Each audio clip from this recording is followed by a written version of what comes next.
Özbəkistanın paytaxtı Daşkənddə Azərbaycan üçün tarixi əhəmiyyət daşıyan sənədi imzalandı. Azərbaycan Mərkəzi Asiya ölkələrinin məsləhətləşmə görüşləri formatına tam hüquqlu iştirakçı kimi qoşuldu. Bu, Azərbaycanla Mərkəzi Asiya arasında vahid platformanın formalaşdığını göstərir. Siyasi şərhçilər deyir ki, artıq geniş coğrafiyada enerji, nəqliyyat, siyasi, iqtisadi, mədəni və humanitar sahələr üzrə müzakirələr daha davamlı xarakter alır və Azərbaycan bu prosesdə hüquqi müstəvidə öz yerini möhkəmləndirir. Bu Azərbaycan üçün mühüm perspektivlər formalaşdırır, çünki Orta Dəhliz, Zəngəzur dəhlizi istiqamətində mühüm prioritetlər vardır və yeni geosiyasi reallıqlarda bu layihələrin əhəmiyyəti çox böyükdür.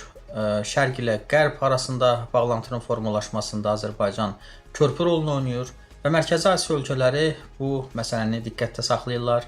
Son illər Mərkəzi Asiyaya beynəlxalq diqqətin ciddi şəkildə artdığını deyən şərhçilər, böyük geosiyasi mərkəzlərin bu coğrafiya ilə əlaqələrini genişləndirməyə çalışdığını bildirir. Azərbaycan üçün də bu istiqamətdə 5 ölkə ilə kooperasiya mühüm imkanlar yaradır.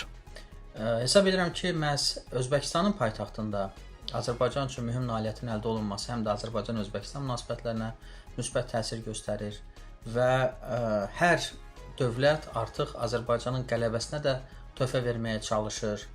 Özbəkistanın, Qazaxıstanın, Qırğızıstanın, Qarabağ və Şərqi Zəngəzurda təhsil və elm, uşaq yaradıcılıq mərkəzləri fəaliyyət göstərməkdədir. Türkmənistanın himayəsi ilə həm də məscidin tikilməsinə dair